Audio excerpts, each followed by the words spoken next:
আসসালামু আলাইকুম ভিউয়ার্স, আপনারা সবাই কেমন আছেন? আজকে চলে এসেছি মাছের আরেকটি রেসিপি নিয়ে। তবে আজকে মাছের ঝালও হবে না আর মাছের ঝোলও হবে না। আজকে করব একটু অন্যরকম একটা রেসিপি। একটা আপুর রেসিপি দেখে আজকে আমি রেসিপিটা বানাচ্ছি। আজকে আমি বানাবো ধনিয়া রুই। তার জন্য আমি এখানে রুই মাছ নিয়ে নিয়েছি।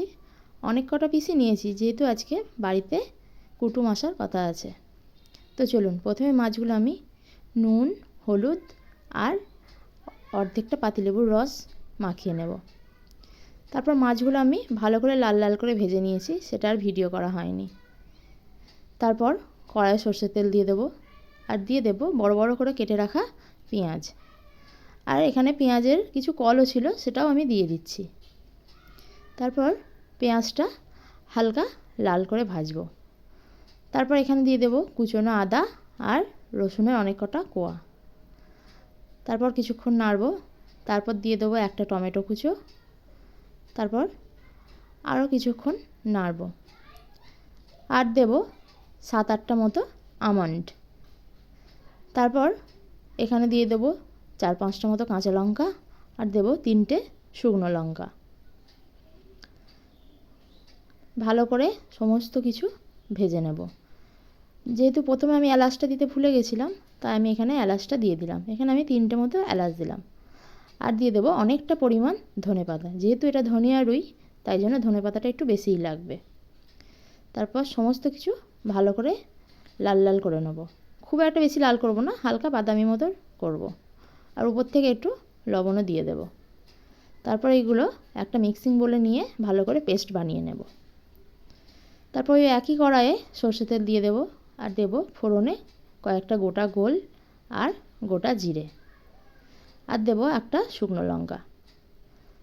তারপর একটু নেড়ে যে পেস্টটা করে রেখেছি সেই পেস্টটা দিয়ে দেবো এবার। তারপর ভালো করে তেলের সাথে মিশিয়ে নেব। আর ওই বাটি ধোয়া জলটাও দিয়ে দেবো এতে। আর এখানে মশলার মধ্যে আমি শুধু দেব 1/2 চামচ ধনে গুঁড়ো, আর দেব 1/2 চামচ জিরে গুঁড়ো। আর কোনো মশলা আমি এখানে দেব না। আর এখানে দেব 1 চামচ মতো টক দই। তারপর সমস্ত কিছু ভালো করে মিশিয়ে অল্প পরিমাণ জল দিয়ে দেব। জলটা ভালো করে ফুটে উঠলে আমি একটা ঢাকা দিয়ে দেব।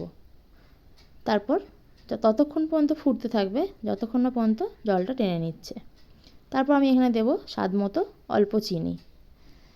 তারপর ঝোলটা দেখুন ফুটে এবার মোটামুটি তেল ছেড়ে দিয়েছে। তারপর এবার আমি আগে থেকে ভেজে রাখা মাছগুলো একে একে ঝোলের মধ্যে দিয়ে দেব। এবার একটা খুব সুন্দর ঘ্রাণও বেরোচ্ছে ধনেপাতার মতো।